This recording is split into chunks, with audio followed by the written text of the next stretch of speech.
The darkness seemed to extend forever as my consciousness floated for what could have been an eternity.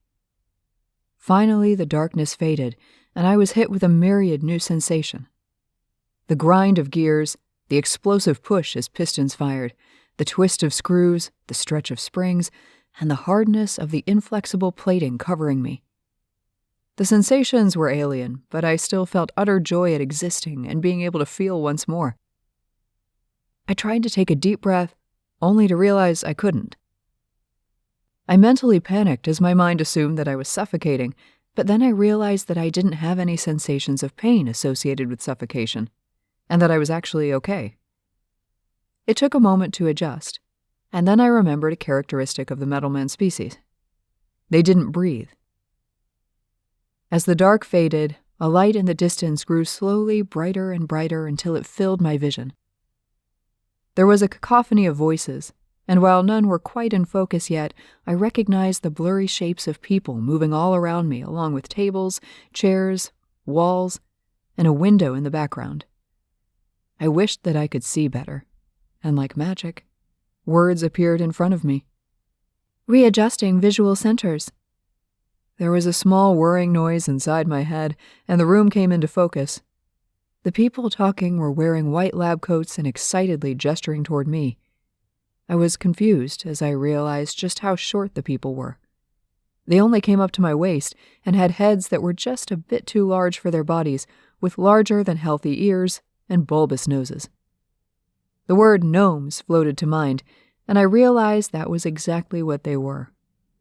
Their speech seemed like some foreign language at first, but their words slowly started to make sense, and I realized that I somehow recognized it. A gnome with bright red hair and a handlebar mustache gestured toward me. "See, I told you that it would work. Instead of creating a new artificial soul, the ancients must have bound an old one to their machines to make the metalmen. Yes, your technique has worked, but just because it lives doesn't mean it is the same techniques the ancients used." Another gnome, one with black, slicked-back hair, countered. A third gnome, just out of sight, said, "We haven't even tested the metalman to see if it's sentient. It may be as unintelligent as all the normal constructs."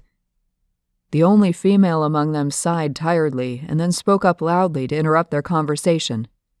"Look, I've done my part summoning the soul. Can I go now?"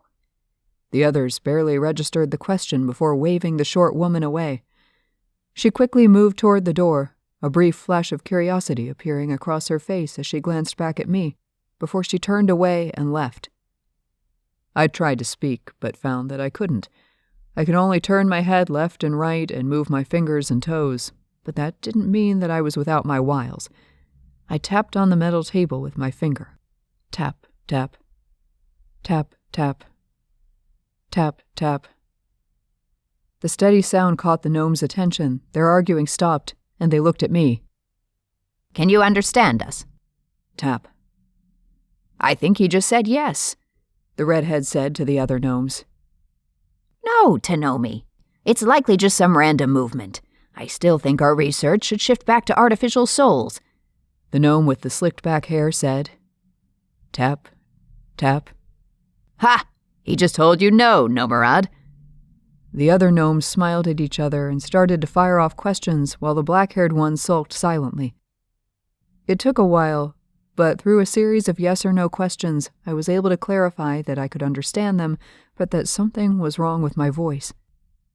The redhead, Tanomi, grabbed a tool from the workbench behind me and adjusted something in my neck by using a ladder to reach me.